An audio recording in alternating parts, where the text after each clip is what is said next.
Hey Bookaholics, so welcome back to another video. Today I am bringing you some autumn romances.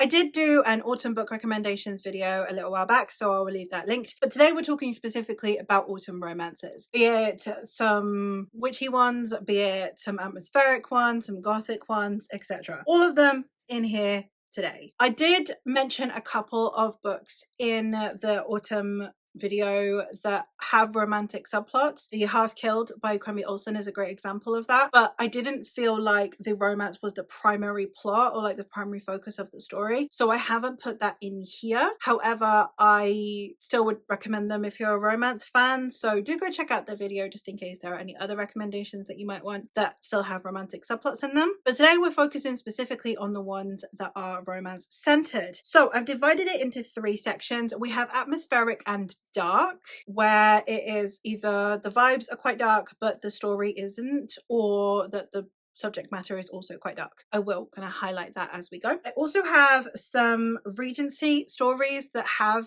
an autumnal element in some way, shape or form, which I'll also get to. And I also have cozy paranormal. This is where you'd get your typical like witchy romances in here. So without further ado, let's get in to the books. The first one I have is definitely the darkest one that I have on here, so I figured I'd get it over and done with. But I had a fantastic time with this one. I recommended it to Mare and she also had a fantastic time with this one. I loved it, and that was Butcher and Blackbird by Bryn Weaver. This one is a serial killer romance, which I never thought would be my vibe. I never thought I would be a serial killer romance kind of girly, but I really loved this one. I loved the romance between the two. I loved the way they interacted with each other. I definitely want to continue this series, but because they're like companion novels, I haven't really been in a rush to continue because it's following a different couple anyway. But oh my god, I had such a good time with the writing and I wasn't put off by the serial killerness. I don't know what that says about me as a person. I would recommend. I mean, like the smut in it is good, the gore in it is gory, so like it is a serial killer romance in every sense of the word, but I would recommend. If you can handle it, I'd recommend. The next one I have is Bride by Ali Hazelwood. This one is not one that is particularly dark story-wise, like content-wise, but it is one that I would say go in expecting it to be the kind of smutty paranormal that you would expect it to be. It is a vampire werewolf romance. It does, if I remember correctly, have a bit of a megaverse to it, but we have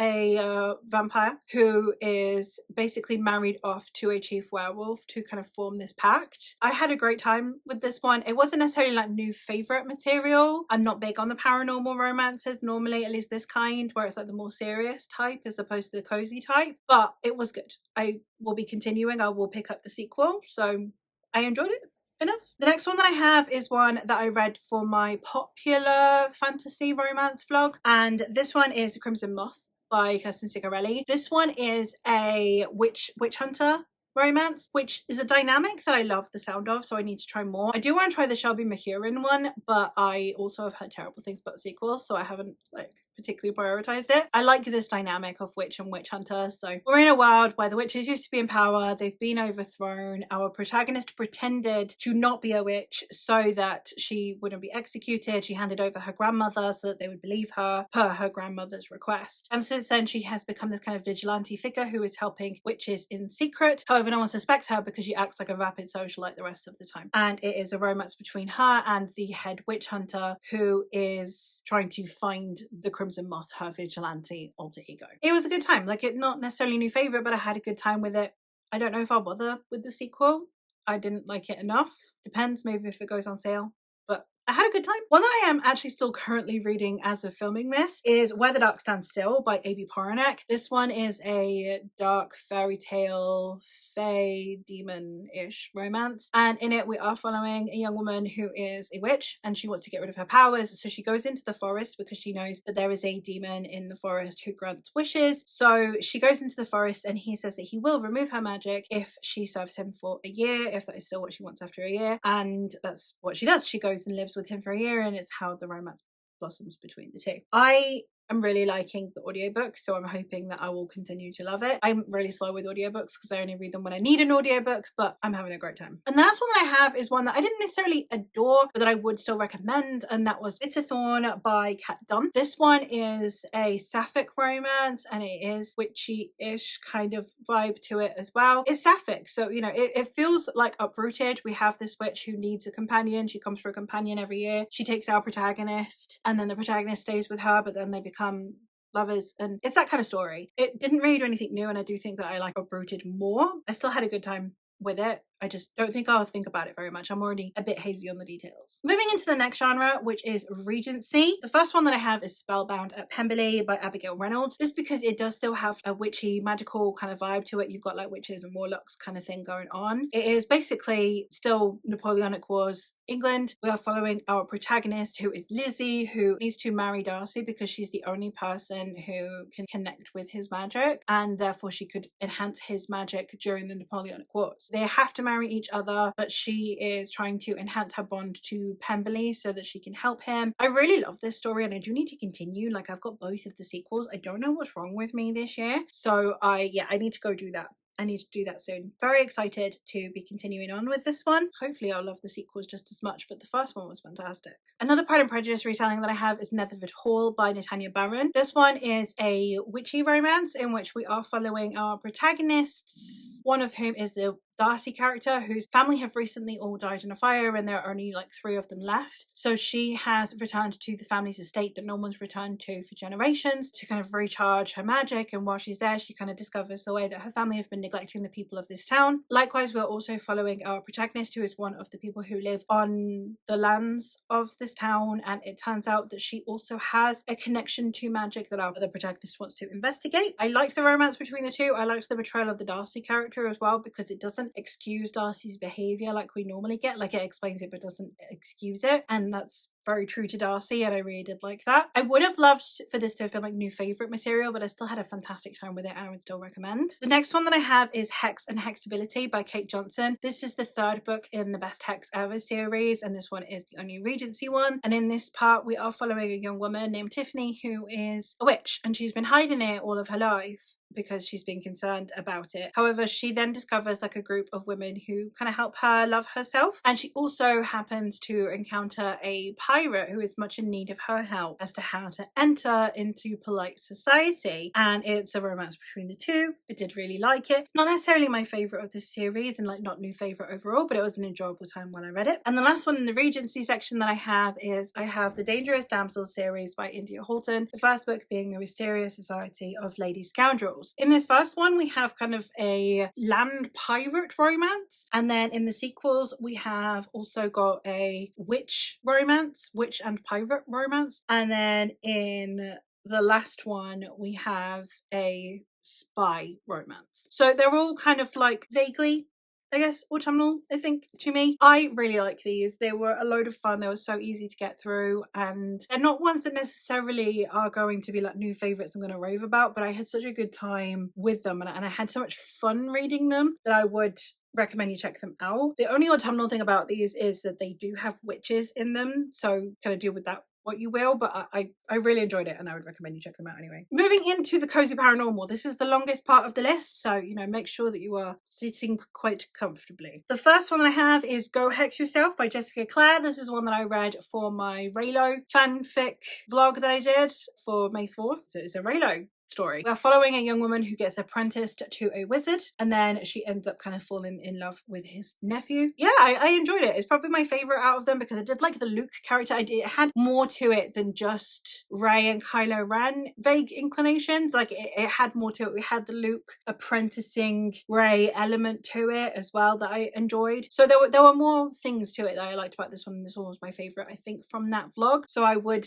recommend that you check this one out. It's got like a sorcerer vibe to it as well. It's got an urban fantasy vibe to it. It's got cozy. I had a good time. Another one that I also read for that vlog actually is My Roommate is a Vampire by Jenna Levine, and this one is the first book in a series, and in it we are following a young woman who moves into this house, and it turns out that her roommate is a vampire. It's exactly as it says on the tin, and it's Raylo fanfic again. It's got that grumpy sunshineness going to it. I had a good time with these. They're not necessarily new favourites. I haven't continued continued on with the series of either of them yet. I don't know if I will, but I had a good time while I read them. Moving on into the witchy romance sphere, we have The Honey Witch by Sydney J. Shields. This was a fantastic story. I had a great time with this one. In this story, we are following Marigold, who doesn't really know how to behave in regular society. This is like a Regency adjacent fantasy world, and she doesn't really know how to behave in polite society, and she's not interested in any of the suitors that come to call. When her grandmother tells her that she could become the next Honey Witch, she accepts immediately, even with the catch that the Honey Witch can never fall in love. However, while she is there, she happens to meet this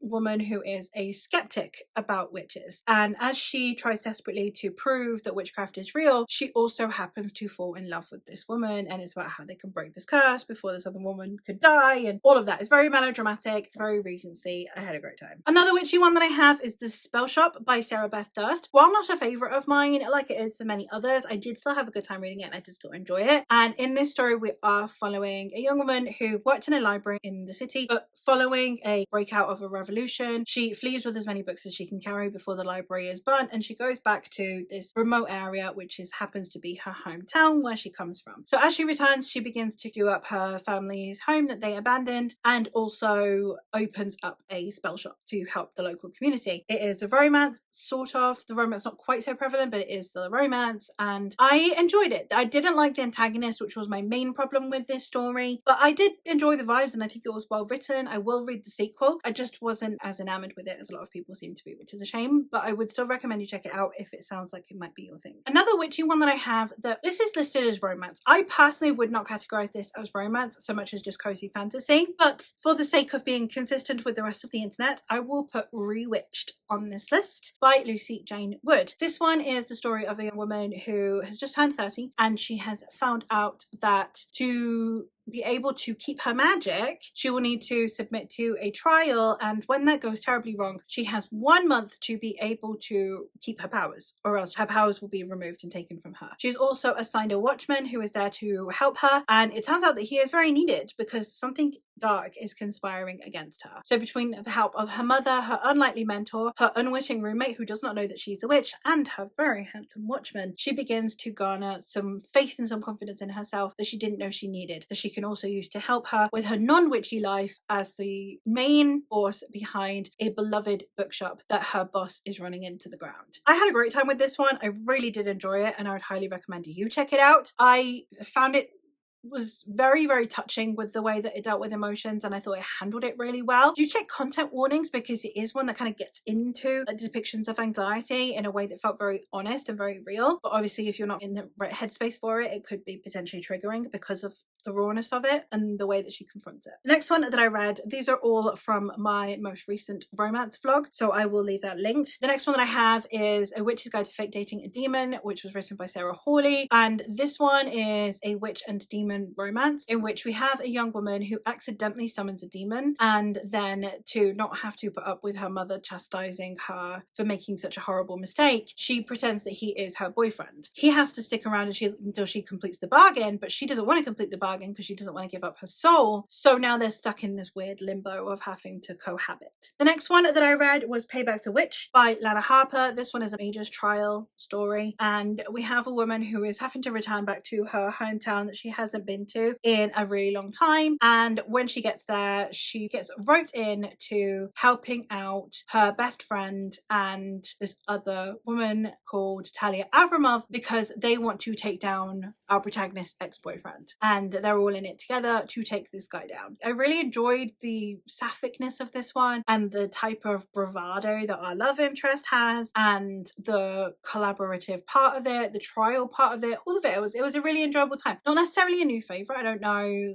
if it will stay with me, but I would definitely be interested in continuing the series. I was interested enough in the side characters that I believe are going to be in the rest of the series. So I had a good time for the most part, and I would recommend you check it out. The last one that I read for that vlog is The Ex-Hex by Erin Sterling. This one is another kind of like cozy, it's basically like a contemporary romance, aside from that you've got the magic thrown in, like the setup of it. In this story, we're following a young woman who, when she's heartbroken, she takes a bubble bath some wine and a candle and does like a silly little hex that she doesn't think will mean anything. However, when her ex-boyfriend returns to town, it turns out that things have gone really badly and the curse has actually taken. So now they have to work together to protect the town and also break the curse. I really enjoyed this one. It was really addictive. I understand why it's as hyped as it is, and I understand why it was a trendsetter. Like, a load of the witchy fancy romances that follow are often tagged as being like the X-Hex because I understand why it deserves the clout that it's got. And the very last book that I have to talk about today is in fact one that I didn't really know where to categorize, but it still feels autumnal. Like, it doesn't quite feel paranormal romance. It doesn't quite feel like cozy romance in the same way that it usually would be. It's like a fantasy romance. I wouldn't know how to tell you that it's autumnal aside from that you have to trust me that something about this feels autumnal. And that is The Undercutting of Rosie and Adam. This is the third book of the Undertaking of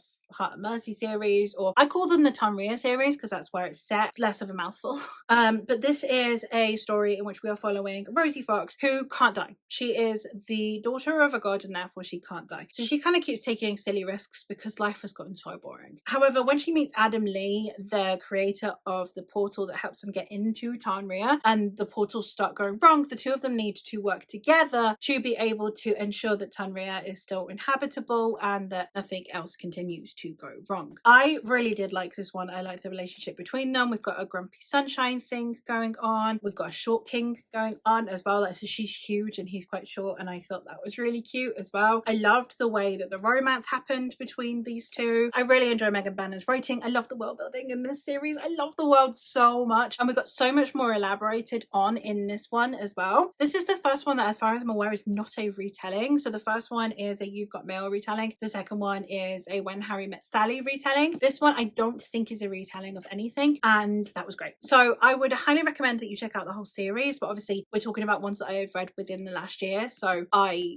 only read this one within the last year. But the whole series is phenomenal. And there you have it. There it is. All of the romances that I have been reading that I think would suit the autumnal season. I have read a considerable amount more romances. It's been a very romance heavy year. Those are the ones that I think would suit the autumnal season if you are looking for some recommendations for this time of year where you want to cozy down with a blanket, read something witchy. That is all from me for today though. So thank you ever so much for watching. Let me know if you've read any of these and your thoughts on them. Let me know if you have any other recommendations based on my liking of these. Let me know if you would be persuaded to pick up any of these based on my recommendations. Let me know all of that in the comments down below. But hopefully you've gotten a decent recommendation from this video and from me, and I hope that you enjoy whatever you are reading now.